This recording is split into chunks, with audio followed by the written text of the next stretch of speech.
But it's the only way you're ever gonna learn. You look back and it's all in the past. I'm dwelling on that. Good afternoon and welcome to NUFC Matters with me, Steve Wraith, joined by Mick Lowes again today. How are you, Mick? I'm great, mate. You? Yeah, very good, mate. Very good. Good. Just on the eve of the final game of the season, many people will be breathing a sigh of relief. Some people will be very disappointed, but we've got the Euros to look forward to, which I'm sure we'll end up talking about at some point today. Let's hope so. Yeah. So, I want to start off with fans in the ground, Mick. I mean, it was the first time we got a chance to go to the game. I was there. I was privileged enough to be one of the 10,000. And, it wasn't a feast of football, but we didn't expect it. But we got a win. The atmosphere sounded as if there was at least 30,000 in, never mind 10,000. But, yeah, hey, it was just good to get back the first step back to normality, Mick. Yeah, I mean, obviously I wasn't there. I would have loved to have been there. And once upon a time, I would have very definitely been there. But obviously I watched every minute on the TV. The one thing that struck me initially was, and I don't know whether you can back this up or not, but of all the games I've seen where fans have been involved to date, the spacing and the distancing at Newcastle seemed an awful lot better than any other ground I'd seen. You know, they seem to be almost in very orderly twos. You know, in other games I've seen, there seem to be great swathes of fans and then nothing and then a few more. Now, I presume, obviously, people have got to be in the same bubble.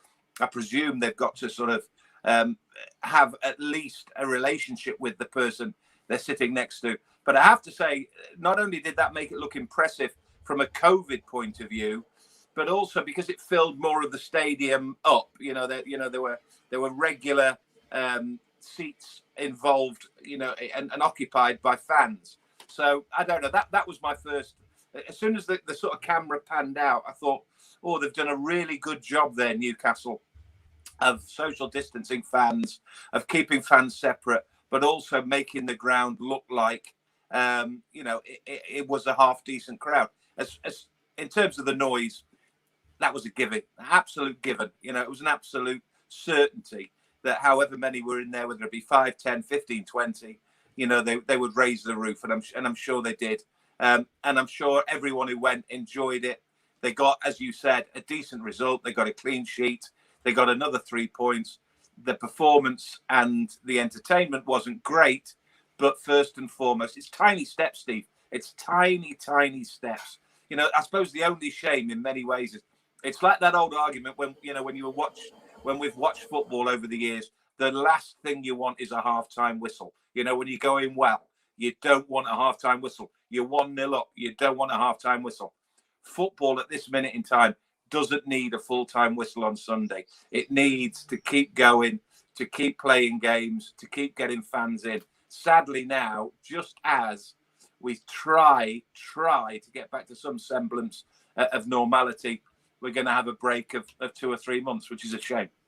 Yeah, it is. But at least it was a step back normality. It was good. Look, very rarely you can say this about Newcastle United, but it was well organised. It was the staggered the tickets going in. I drew a short straw, but not as short as others, where I had to be in 40 minutes before the game. But that was a guidance. I got up there. There was no big queues at the turnstiles. Security were there to check your ID to make sure that your ticket matched your ID. And we went in. I mean, we had to fill in a health email to basically it was a trust thing. Have you had COVID? Have you had symptoms? Yeah. There was no tests. There was no need to go to have a test or prove you had a test or prove you had a jab. So I guess that's just the way that the bigger audiences and crowds are going to do it. But you're right, the spacing was good.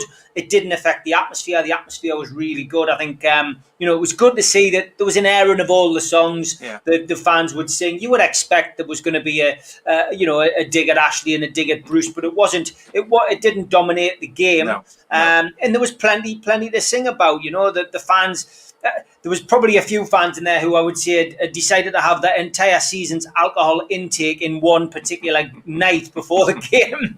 But other than that, I saw a few cases where the stewards were being, stewards often get accused of being heavy-handed, but they were they were given the benefit of the doubt, sadly, to a few people jumping up and down because people were just so pleased. And I've got to be honest, there was a lump in my throat when Local Hero came on and the team walked out because, you know, my dad wasn't there, my brother wasn't there. I was there on my own at that match this weekend. You know, my dad and Rob were keen to go, but they just decided not to, and one was at work, and I went on my own, and that's not the way I go to the match. I always go with my family, and that in itself was a bit strange. But yeah, it was very emotional, Mick.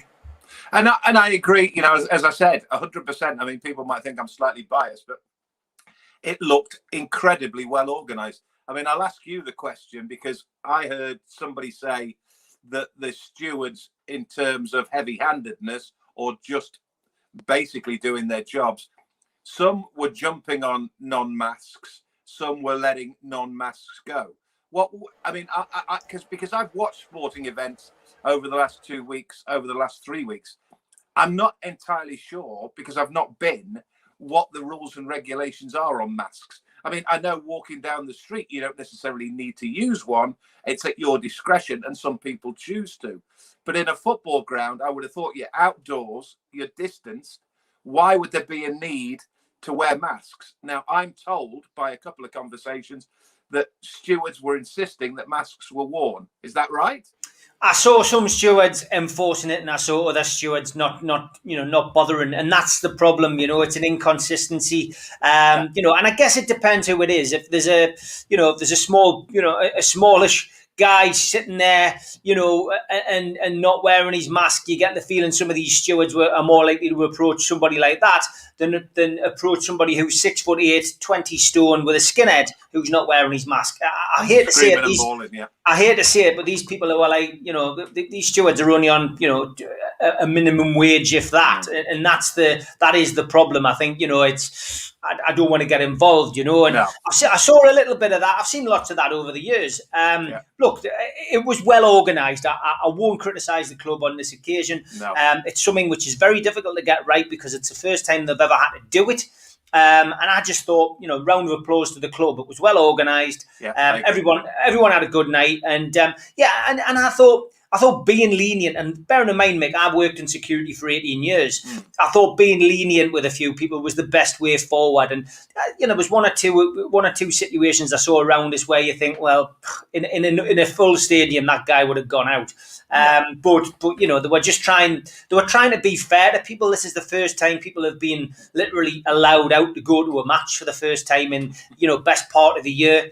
And I think that's why they were being lenient, But, if anyone behaved like that, I think in a 52,000-seater, i.e. jumping up and down all the time in front of people when you're supposed to be seated, and that was it. But the masks thing, I saw variations, but I mean, there's some guys right down at the front behind the goal, kept having to remind the guy, he was standing up, he was singing all. He's well-known Newcastle fan, good friend of mine actually, but he's up and singing all the time. He'd had a few drinks, and put your mask back on, son. You put your mask back on, and they were just laughing and having a bit of banter with him, and that's the way it should be. I think as we try to get back into sporting grounds and what have you. But yeah, I think you're right. Most people, you're hoping they've had the vaccine, and they're being truthful on the health application form, and let's just hope, as I say, by the time we get to August, we've got 52,000 in, Mick, because it's it's been a miss, that certainly, and I'll certainly not take going to the match for granted anymore.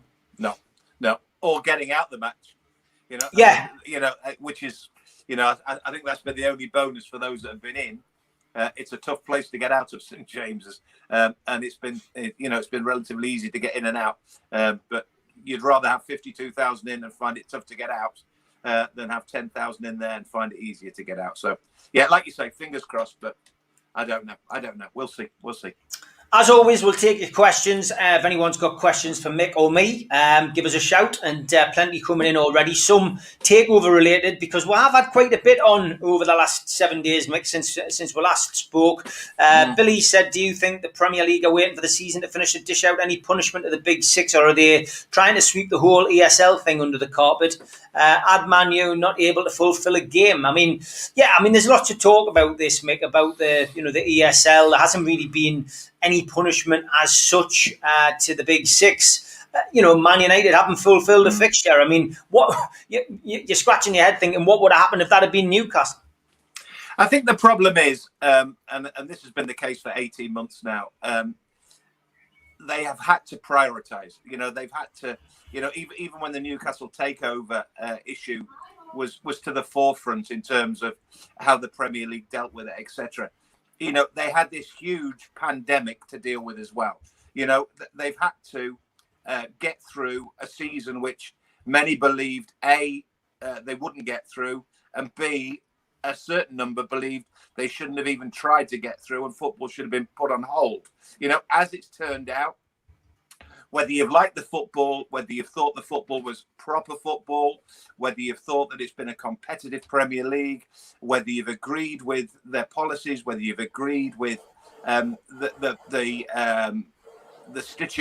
stipulations that they've put in place is another matter. But what they've done is they've got through, first and foremost, their number one priority. This is the Premier League, and that was to get a Premier League season played during a pandemic, during something that none of us have ever experienced, none of us never contemplated, none of us ever imagined would happen. So I can see why everything's been put on the back burner. The European Super League then threw another spanner into the works, because that was something that I'm sure they hadn't even dreamt of not dreamt of in their wildest dreams, because obviously it was always around the corner and is still potentially around the corner. But now all of a sudden they've got that to deal with on top of this ongoing situation at Newcastle. So I think the Premier League will, now that the season has finished, have to sit down, and they're going to have to sort it, Steve, one way or another. They're going to have to sort it during the summer. They're going to have to dish out punishment. They're going to have to sort out the European Super League, because they need to nip that in the bud. They need to get Newcastle sorted by the start of next season, one way or the other, because to all intents and purposes, a new broom sweeps clean. They need to be in a position in August to start the Premier League, knowing that the European Super League has been dealt with, knowing that they're getting a little bit further forward in terms of crowds returning to stadia in the Premier League. And they also need, in terms of Newcastle United's ownership, to know where they stand, because they don't want that dragging on as well. So they've got a busy summer, the Premier League. Newcastle United aren't.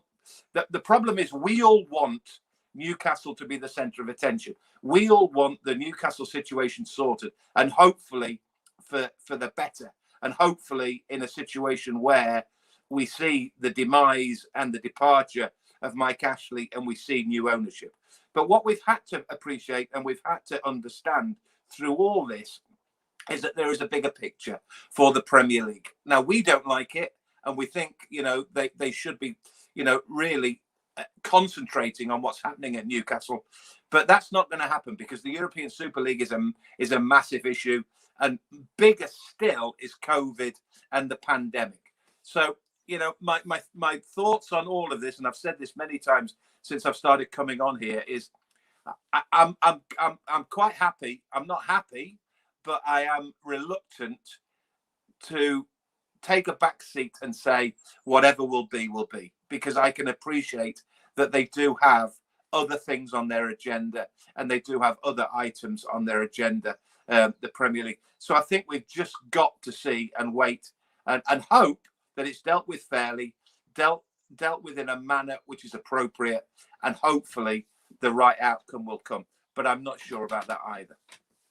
Yeah, John Askew saying, do you think it's justifiable for the Premier League to dig their stilettos in over the takeover, and is that their role anyway?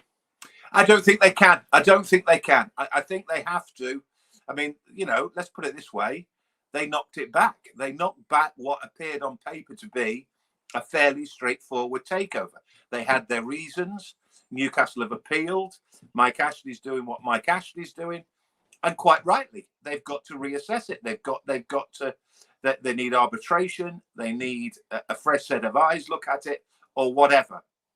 But it has to be dealt with. It has to be sorted, because, on the face of it, there is an element of they are preventing a football club finding a new owner and wanting a new owner.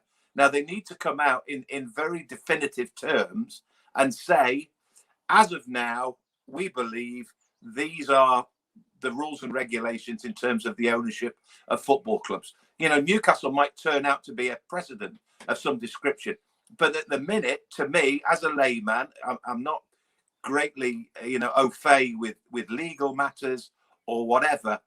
But it seems to me that they're fudging the issue. They're not quite sure where they stand. They've got TV companies and they've got pressure groups left, right, and centre. But at the end of the day, it's in their interest to have one of their members, i.e. Newcastle United, happy and coherent and backed by whoever they want to be backed by. So I don't know. It'll be interesting. And nothing would surprise me. All I'll say is that's why I'm talking about taking a back seat, sitting back and looking at it and being philosophical enough to think it wouldn't shock me if all of a sudden they turn around and said, right, okay, let the takeover go through. It wouldn't shock me likewise if they said, we stand by our decision the first time around. You cannot be owned by these people. Okay, Paul Oxley says, Mick, do you think Rafa will be tempted by the Wolves job? He isn't going to wait forever for a takeover, is he? I don't know. I think, to be honest with you, it's of more interest to me where Nuno goes from Wolves. Obviously, there's talk of Tottenham. He seems such a great fit. I mean, I'd imagine if you're a Wolves fan, you're absolutely devastated by the news that he's leaving because, there didn't seem to be, I don't know, I'm not a Wolves fan. I'm not particularly au fait with what's happening at Wolverhampton Wanderers. But I think if I was, and we're all football fans, if we had a fit like Wolves seem to have with him and the way that, it's almost Keegan-like, isn't it? What he's done to Wolverhampton Wanderers. You think to yourself, you've got this mercurial, Portuguese figure who's come in and he's reinvented the club and they're great to watch, maybe have waned a little bit of late, but you think you've got the dream manager, you've got the dream partner, and all of a sudden he decides to leave. They must be devastated, Wolves fans, but you'd have to think that he's got something lined up. You'd have to think that there is a very, very good reason for it, because he seems such a genuine guy. So why there's a vacancy at Wolves in the first place is of more interest to me than whether Rafa goes in there. I don't know. I don't know whether Rafa is keen to get back into the Premier League. I don't know whether, there'll come a time when Rafael Benitez, who, let's face it, has done pretty much everything in football. And I always said that when he left Newcastle, I thought he would genuinely struggle to get another big club in the Premier League. One of your top six. Now, whether he'd want to go to Wolverhampton Wanderers, whether he fancies Wolverhampton Wanderers, I don't know. That they're a good club, but God willing, it doesn't happen to Newcastle. But like an awful lot of clubs, it can go as pear-shaped as it went well first time around very quickly. Yeah. Peter Robson, he says, question for Mick. If the takeover doesn't happen, do you think Bruce can be successful at Newcastle? Well, I think we had this question a week ago, and I made the joke about I'll get the needle and I'll put it on the record because the record just keeps playing and it sounds like a scratch record. While Mike Ashley's at that football club, Steve, it's very difficult. It's very difficult to see anybody succeeding. It's very difficult to see, anybody making a fist of it. I went through the figures this morning because, obviously if they win tomorrow, for all the stick that Steve Bruce has got, they could achieve their joint highest points tally for 7 years. A season which was allegedly an absolute disaster could end up better than anything we've had for 7 years. Whether we like it or not, we have been a mid-table, mediocre Premier League side, which during that time has also been relegated to the Championship, and it's all down to an owner who doesn't care, who doesn't invest, who isn't hands-on, and it's never going to change. I mean, I must admit the most disturbing news or the I say disturbing, in many ways hurtful news I've heard all week is that those who've got wind of the Sunday Times rich list have discovered that he's gone up 700 million during the past year. Never mind, the talk that he needs to sell the football club to keep his head above water. If he wants to sell it for 300, he's actually gone up 700 million on the Sunday Times rich list to 2-point-something billion pounds. So it makes the lack of investment, it makes the lack of involvement in Newcastle United all the more worse. I mean, you could almost forgive him if he was losing money hand over fist and football was debilitating his business and Sports Direct was suffering as a result, and he wanted to get out of football and concentrate on his other businesses. You could almost understand that. But actually, during COVID and during the past 18 months, he's actually got wealthier. So there's even less reason that if you're in football, not to invest a bit of money in it. So it makes it. I mean, I've used it. I've used the phrase a million times, Steve. He's a head scratcher. He's an absolute head scratcher. You've got no idea what's going on, what he's thinking, why he's still involved in football.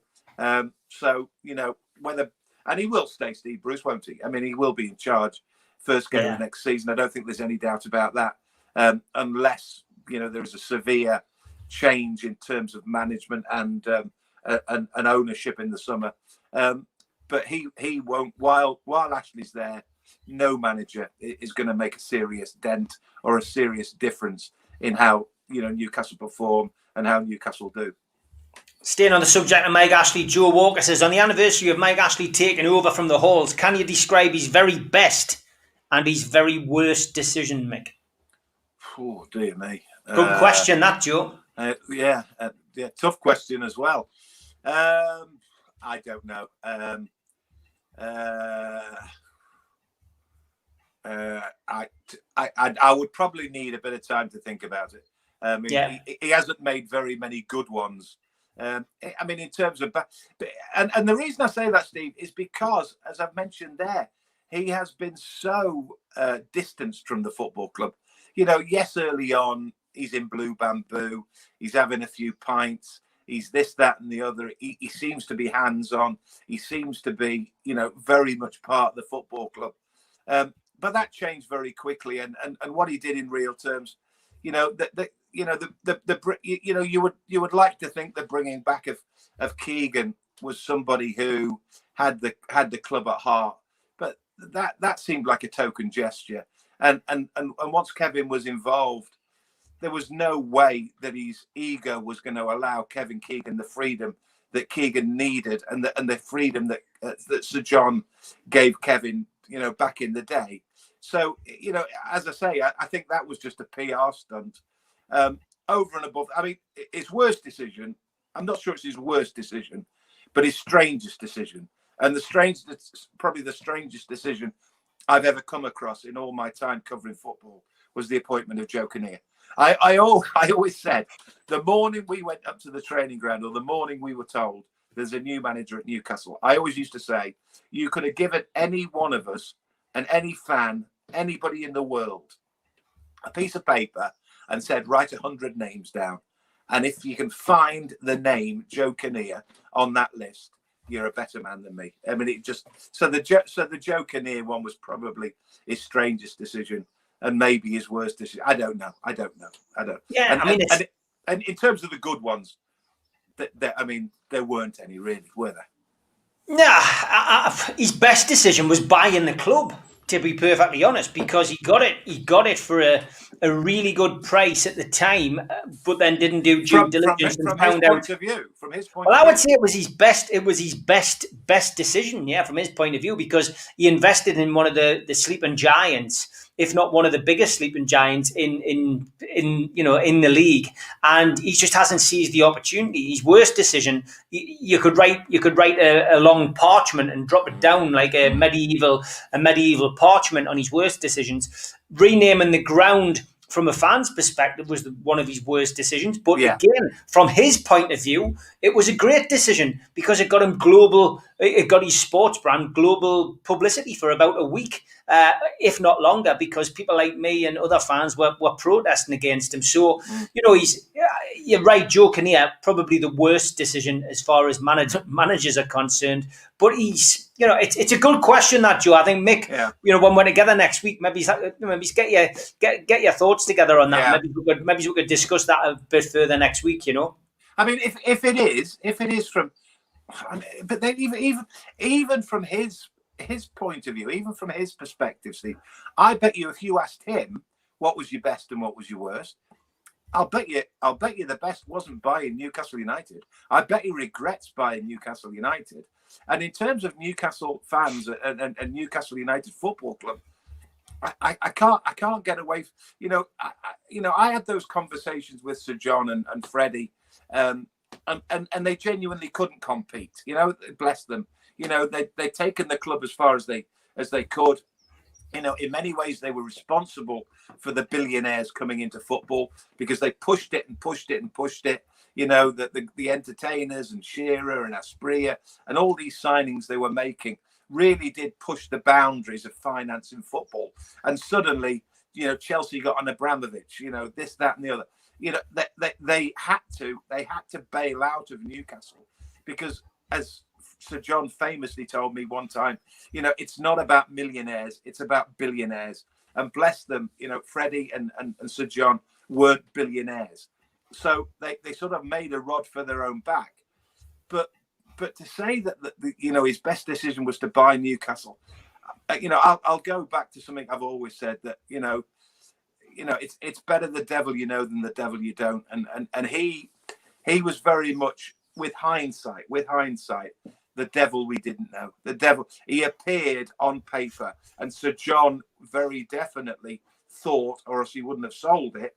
On paper, was English, had a knowledge of sport vis-a-vis Sports Direct, was a football fan, knew the landscape, was perfect, was a billionaire, was a very rich man, had an interest in football. He seemed the perfect candidate, but with hindsight, he's proved to be an absolute disaster. Yeah, there's no doubt about that. But yeah, I mean, 14, 15 years free advertising for his brands, and made a fat profit. One of the few people to make money on a football club. And if this takeover does go through, or any takeover goes through in the future, at the price that he's put it at, he's going to make a fat profit on the sale of the football club as well. So absolutely. Unbelievable. Gary Thwaite says, should there be a salary cap before all these clubs go bankrupt? Works well here in Australia, he says. Well, it's been talked about for a lot of years, an absolute, decade or a couple of decades. But it's all about the free market, and it's all about money dictates. If you can get, and it's been tried, it's been talked about. I'm sure there's been Premier League meetings over the years. It's been talked, you put a salary cap on, the model, of course, is the NFL, whereby the very worst teams in the league get first pick on the best players, and they try and keep an equilibrium. The Premier League has gone completely the other way. It is literally all about who has the money, who has the wealth, and who buys the best players, who gets the best players, and I don't think that's ever going to change. I mean, it's a nice thought, but then again, everybody wants best for their football club. You get people saying, who could Newcastle sign this summer? And I think to myself, do you know what it is? I used to love playing that game because nobody was off limits. Nobody was off bounds. You could name any player in the world and Newcastle could potentially go out and get him. Now, Newcastle are scratching around. They're trying to get Joe Willock. They're trying to find somebody at centre-half who maybe isn't there. And meanwhile, the Virgil van Dijks of this world, the Harry Kanes of this world are going to X, Y, and Z. And Newcastle are a million miles away from ever signing players like that. So, as nice as it would seem, it is a bit idealistic. it would help the continuity and would help the consistency of the league. But then again, we were here this time last week talking about Leicester. Who knew that Leicester would win the Premier League 5 years ago and then win the FA Cup last Saturday? So they continue to give hope. So, there is hope there, but I don't see a salary cap anytime soon in football. The powers that be dictate, and the big clubs certainly make all the major decisions. Just off Newcastle for a second, where do you think Harry Kane's going to end up? I would be very surprised if he didn't end up at Manchester City. I think Manchester City have, after a little bit of a wobble, have come good again, have won the title. Guardiola looks settled there. Guardiola looks like he's happy there. And players will often sign for managers who they feel are their people and are going to be around to help them and nurture them. And I think if Guardiola makes a commitment to Harry Kane and says, look, I'm here for the long term, I can't see. And financially, Manchester City have all the tools, Steve. They have all the tools, and they're also a very well-run club. I don't have of all the Johnny-come-latelys, and they're not really Johnny-come-latelys, but they're the ones I don't have a problem with at all, because I just think, what they've done for the community, what they've done for the city, what they've done for their supporters. They're a very well-run club, and I think Harry Kane is a good fit for them. I think Manchester United and Solskjaer different, Chelsea and Tuchel and Abramovich a little bit different. Liverpool don't see it either. Man City would be I think my likely destination for Harry Kane. Okay, Jimmy says, if the takeover goes through, Mick, who would you like to see as manager? I mean, I guess it depends who's free. Lots of people talking about Rafa. Nuno is obviously somebody who loves to play football. It's funny, a guy I was speaking to in the gym this morning was saying that he thinks Harry Kane will go to Man City, and Nuno, he'd love to see him come to Newcastle. Well, I don't know. All I'll say is, as I mentioned earlier, I can only think. I don't know the guy, Steve. But everything about him smacks to me, Nuno Espirito Sanchez, of being a good guy.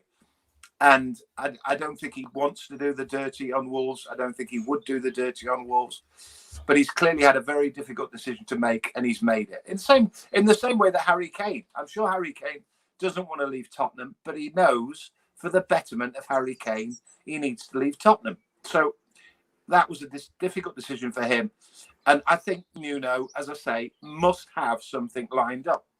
Now, whether it's Tottenham, I don't think that's a particularly good fit for him, because he doesn't appear to be that sort of character. But likewise, I think we would be kidding ourselves if we thought that Nuno was going to bowl up at St James's, because, as I say, I don't think the owner cares enough to think about how Newcastle might get better or whether he can make a difference or whatever. I think what will happen with Newcastle is if they get new owners, with significant amounts of money, it changes it completely. In the same way that all these other clubs over the years, once they get multi-million-pound investment, everything changes. So, while we sit here talking, and I've sat here talking about Newcastle have consistently finished 13, 14, 15, occasionally 18th, get relegated, come back up 13, 14, 15, whatever. If all of a sudden you've got billions behind you, then it all changes because players want to come. And the thing about Newcastle is whether, other people like it or not, these people who think Newcastle are deluded, that is a magnificent football club with a magnificent fan base and is a great place to play football when it's going well. So if God willing, there was new ownership, if there was new money come in, I think you will attract players still. and you will attract new managers. So we just have to wait and see. But the key to it all is money, sadly. Yeah, it is. Paul Oxley says, question to both of you. Have Ashley signs Joe Willock on a permanent deal? Will this heal some wounds that he has made? Well, I saw the interview with Mikel Arteta yesterday, Stephen. Unless Mikel Arteta has got the best poker face in the world, it smacks to me that Joe Willock is staying at Arsenal. And somebody else, a mate of mine, texted me yesterday saying, Mick, I think you'll find he's staying at Arsenal. And my response was immediately, that says way more about Arsenal than it does about Newcastle United. Because Arsenal are in danger, I think, of, if they don't get a result tomorrow, of falling outside the top 8 for the first time in 38 years. I mean, they're in a state, Arsenal, by their standards. It's all relative, of course, but they sit there looking pretty sorry at the moment, Arsenal. Now, whether Joe Willock's going to make a huge difference to them, I don't know. But at this minute in time, I suspect Joe Willock will stay at Arsenal, and Newcastle will just have to go out and find somebody else. I mean, he's done fabulously well. You know, the stats are incredible, really. I mean, he's in the time that he's been at Newcastle, he's scored more goals than any other Arsenal player. And I think somebody was telling me in the week he scored more goals than the Arsenal midfield put together. So if you're Mikel Arteta, you're thinking, right, okay, we let him go. We've done Newcastle a favour, but I can't keep him there because he's doing something there that I am desperately short of. So we'll just have to wait and see. But I mean, you know, in terms of signings, I can only see 3 areas where Newcastle can operate. That is either the likes of Joe Willock, who are also Rans at other Premier League teams, or abroad, or at lesser sides, who here at home, like a Callum Wilson. Callum Wilson's playing at Coventry and Bournemouth. You take a bit of a chance on him. You know, abroad, you get the bargains, but you're not entirely sure what you're getting. Or you take youngsters. I mean, let's put it this way, Steve. If they did sign Joe Willock, which, as I say, appears unlikely now, your likely centre midfield pairing for Newcastle next season would be Joe Willock and Isaac Hayden.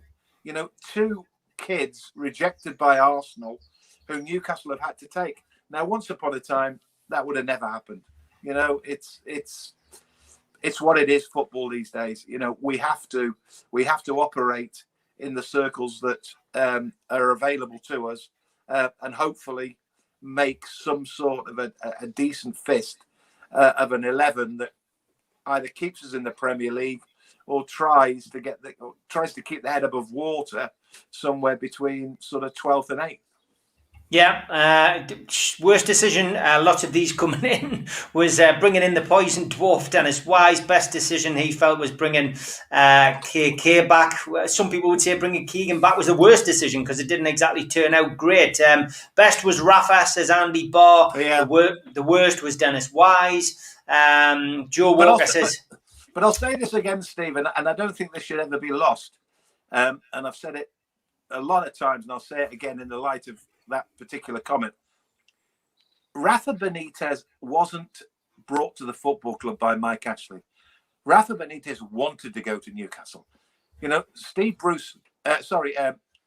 Mike Ashley found it. You know, all of a sudden you've got Rafa Benitez knocking on your door saying, "I want to come to Newcastle United." You know, Mike Ashley had no option but to say, "God blimey, of course I'm going to take him." You know, he didn't. I don't think he ever went out and sought Rafa Benitez, tried to persuade Rafa Benitez, promised Rafa Benitez this, that, and the other. I think Rafa Benitez got himself the Newcastle United job, and then Mike Ashley found it impossible to either get rid of him, contemplate get rid of him, or whatever. So I don't buy the best decision that Mike Ashley made was appointing Rafa Benitez. I think Rafa Benitez appointed himself at Newcastle. Fair enough. Keith Rose says the list of Mike Ashley's worst decisions in the last 14 years is endless. It could be a podcast series on its own. Which is it? Yeah, I don't think we'll get many listeners. Like people throwing things at their screens and radios. But I get your point, Keith. And lots of other comments coming in. Dat Watford says fingers crossed we bring in Joe Willock and keep St Maximin. Not going to get too positive since Ashley is all about the money that he can put in his pocket. Which don't think he'll get many arguments on that. And Joe Willock, could get his 7th goal in 7 games. I know they keep saying it equals Alan Shearer's record, but please do not forget this man. Paul Goddard, 1987, scored probably the most important 7 goals in our history at the time. 7 in a row to keep us up. Newcastle were horrendous that season before Paul Goddard got those goals. I was lucky enough to be a fan at the time and going to those games. And he was up there with Beardsley as one of my very first heroes that I saw in the flesh. But Sarge should never be forgotten. The Premier League isn't the beginning of everything. I keep telling people this. I was just about to say, welcome to the world of people who believe that football started in 1991 when the Premier League started. I mean, it is ridiculous. Absolutely ridiculous. On the subject of, I thought of a question this morning. I'll be interested to see what people make of this, Steve. Yeah. Because having watched the Sheffield United game the other night, yes, he was probably better than. There were probably more pluses than negatives. But Alan St Maximin, right? Okay. So everybody's raving about after the game, and he is a player. He's a player. But I suddenly thought to myself this morning, and I'm going to put this out there. There's a 4-man race, right? There's a 4-man race, and at the end of the race, there's a podium with gold, silver, and bronze, as with every race. I want you to tell me which of these 4 French wingers you would have on the podium. Who would miss out on the podium? David Ginola, Laurent Robert, Hatton Ben Arthur, and Alan St Maximin. Now, you tell me, anybody listening to this, get your votes in now, because I'm interested to see basically whether you think ASM is in the same class as Robert, Ben Arthur, and Ginola. So there you are. You've got 4 wingers, and they were raved about, all 4 of them. But the St Maximin raving is, for me, a little bit too much. I'll give you my top 4 before people go in. My top 4 would be David Ginola, Laurent Robert, Hatton Ben Arthur, and ASM. Yeah. Mine might, and people might laugh at this, but I think it might be Ginola, Ben Arthur, Robert, and then St Maximin.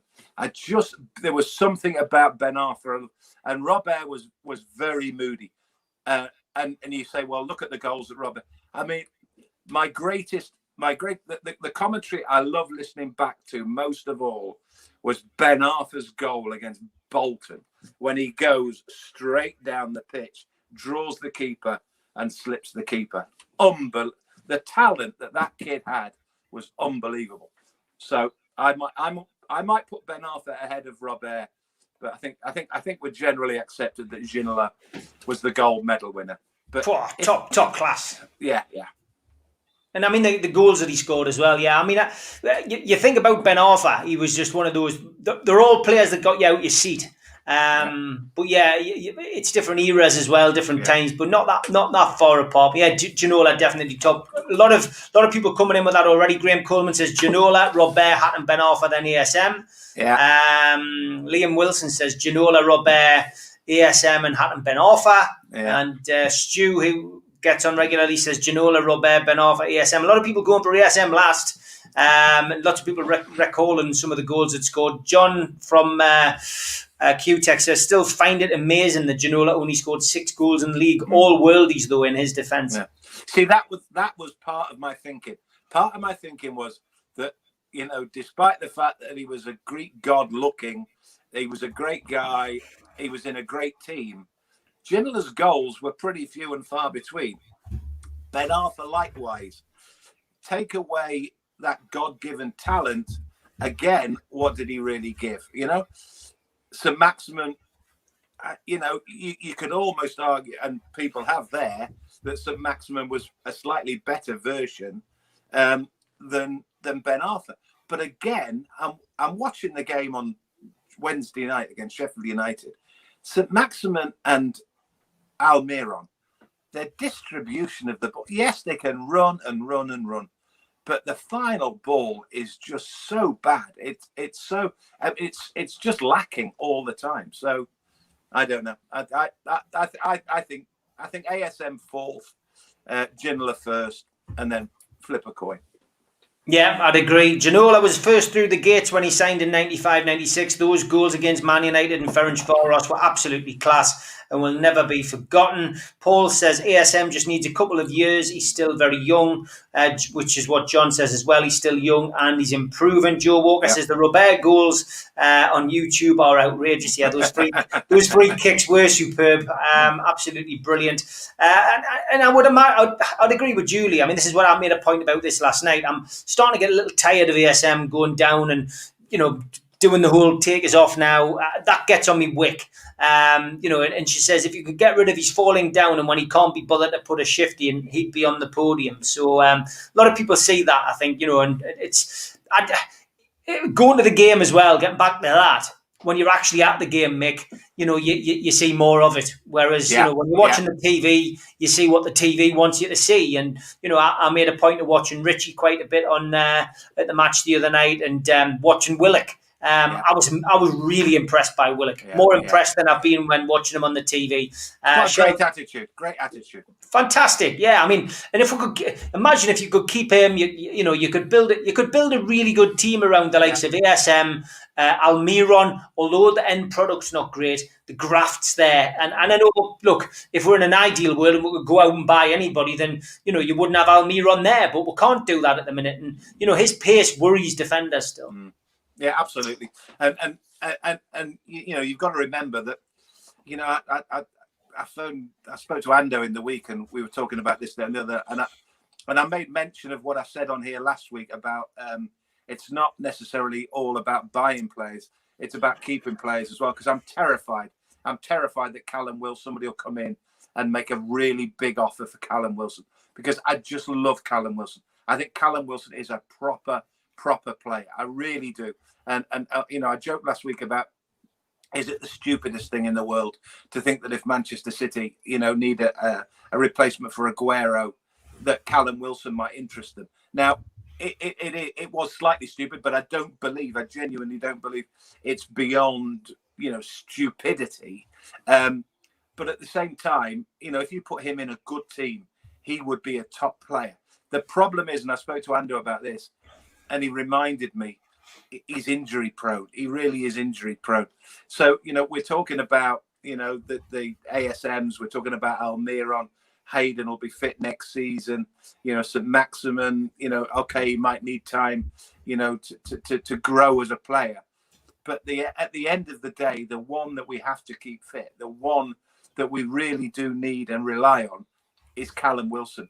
Now, I don't know what the full extent of his injury, the prognosis is, whether it's going to be something that keeps flaring up or whatever. But he is so key to the football club.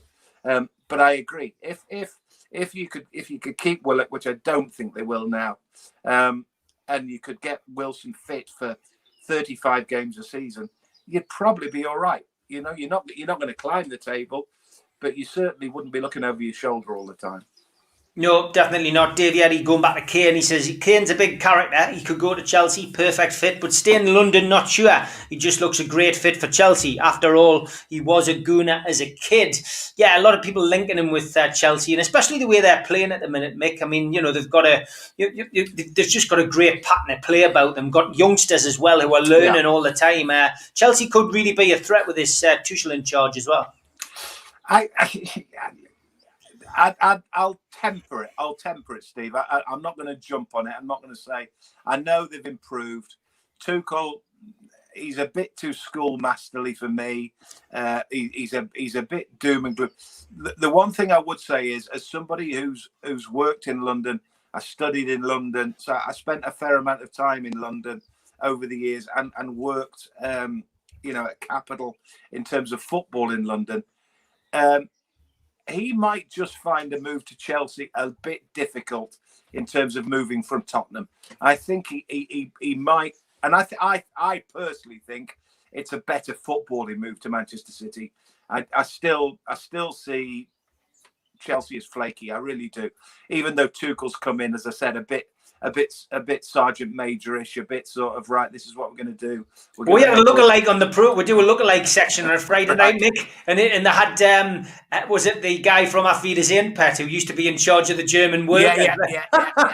Hair Flick. No, not Hair Flick. No, Hair Flick. Hair Grinwald, was it? Hair Grinwald. Grinwald. That's it. Grunwald. Yeah. Well, Gary Holton was. Whatever. Yeah. But he does. He is Sergeant Major. But I think I can't see Kane. I can't see Kane and Chelsea. I think he will try and keep Tottenham fans happy. And Chelsea wouldn't keep Tottenham fans happy. And I think, again, Man City and Man United are a better footballing move for him. And, financially, Chelsea could probably promise you the earth. But no, I don't see that. Yeah. ADB says, I hope Kane goes abroad. I bet Alan Shearer does as well, to be honest.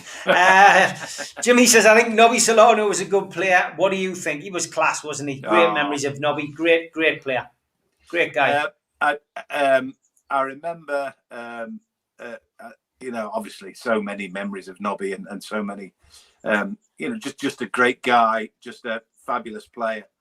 But funny enough, I did a Desert Island Discs with Gary Speed, God bless him, a couple of years before he died. And I said to him, is there one player at Newcastle who you really do bond with and get on with? Because Speedo was big pals with Alan and Shea, and they golfed together and all that.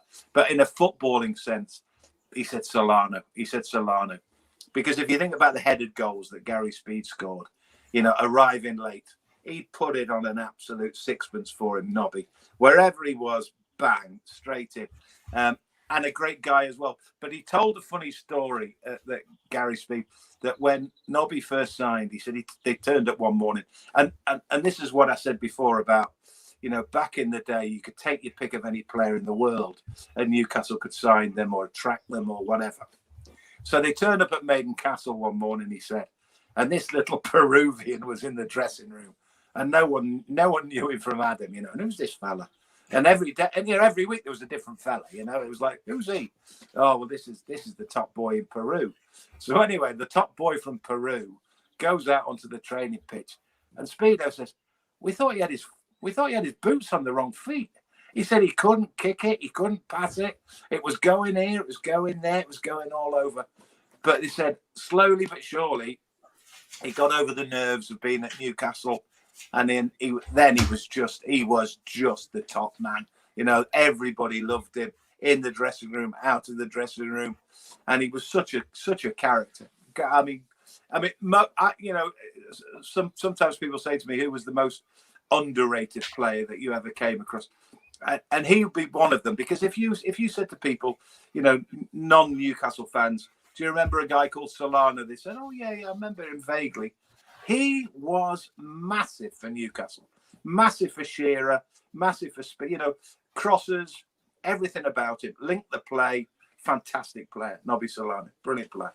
Yeah, top class, great bloke as well. Keep in touch with him. Yeah. Been on the show a few times. I'm sure we'll have him on over the next couple of months as well during the summer months to chat about Newcastle, and hopefully we'll get him back in the country once COVID lifts as well. Yeah. It'd be nice to get him back over and do a talk in at some point with him.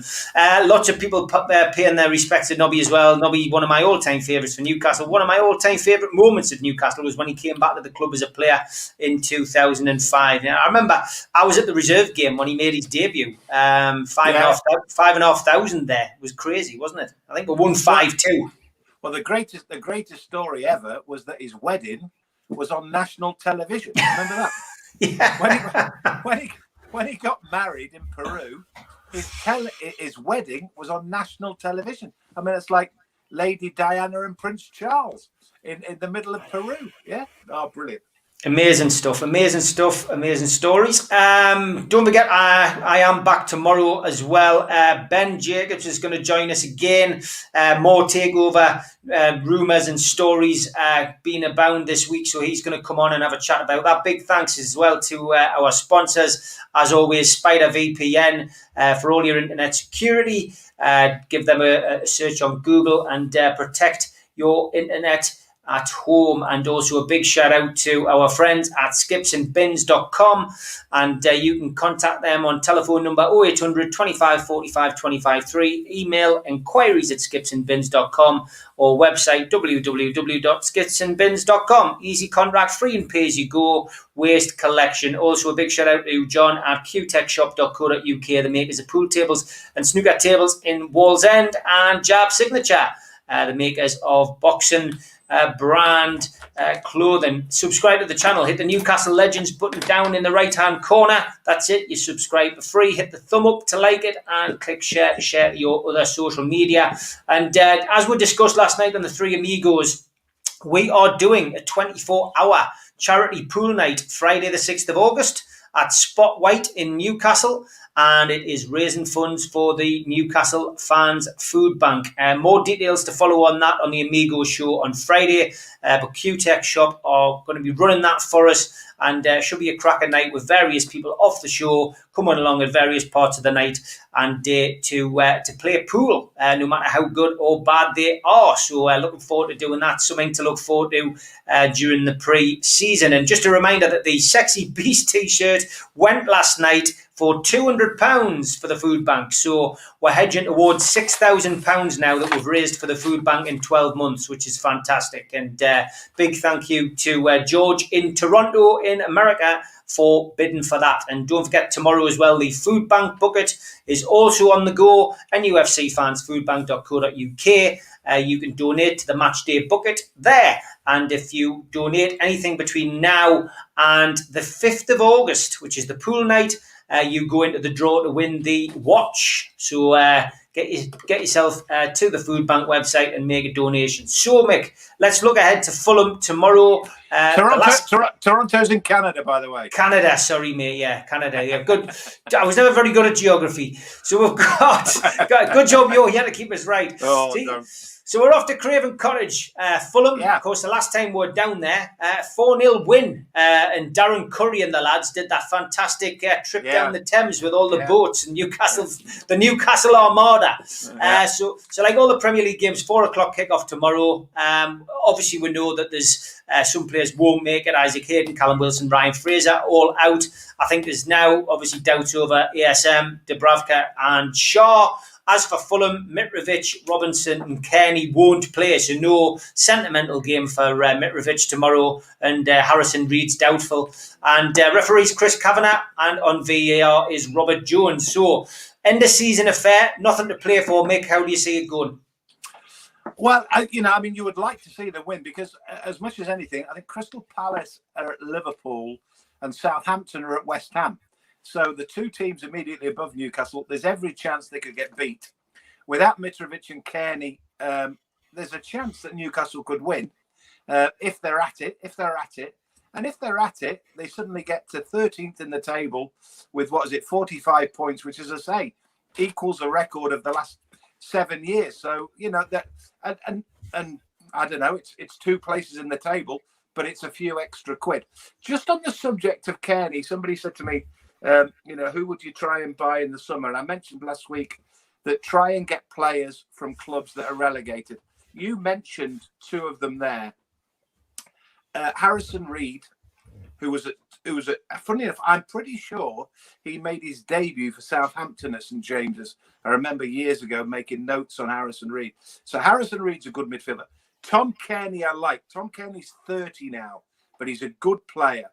He's too good for the Championship. And at West Bromwich Albion, there's a kid called Conor Gallagher, a young boy who's very good. Now, if we can't get Joe Willock, 3 names that might or might not be available and might be within our price range: Harrison Reed, Conor Gallagher, and Tom Kearney as a possibility. Tomorrow, I think if they're at it, I think if they're at it, they'll win, Newcastle. If they're properly at it. If St. Maximin is playing and we've got goals in us, then I just think Fulham will be as flat as a pancake, mate. I think, honestly, I don't see what Fulham have got to play for. I don't see Fulham being the sort of club that are really going to go out and bust a gut for a meaningless game, last game of the season. And I think Southampton will get beat at West Ham. And I think Crystal Palace will get beat at Liverpool. And there is a chance we could finish 13th in the table, which would be seriously ridiculous, bearing in mind the conversations we were having, 2 months ago. It really would. I mean, Fulham, no winning nine. Wow. Newcastle have lost only 3 of the last 11.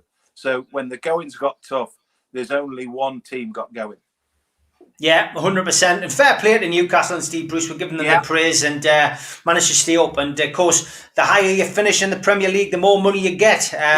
Let's hope there's a little bit invested in the playing squad if the takeover still hasn't gone through. The Sunday Times rich list will go up about another 300 million on stuff. Well, the good news for people watching is that me and Mick are going to meet up next Saturday, and we're going to do an end of season roundup. I think next week we'll do. I'm going to send Mick an email during the week, and we'll pick out some favorite, best player, best newcomer, whatever. We'll come up with a few ideas, and we'll be sitting face to face before we go and have a couple of hours together over a couple of drinks next Saturday. So look out for that. Next week we'll stick up the time and place, etc., where you can catch it. But Mick, as always, have a good weekend, mate. Enjoy the football tomorrow, and look forward to seeing you next week, mate. Seriously looking forward to going back to God's country next Friday for the weekend.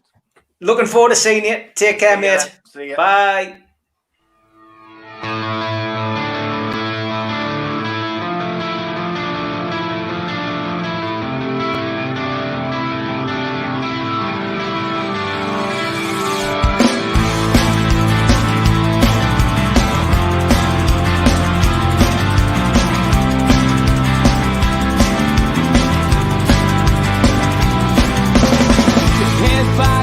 Critics attack. It feels like I've been talking to myself again. But it's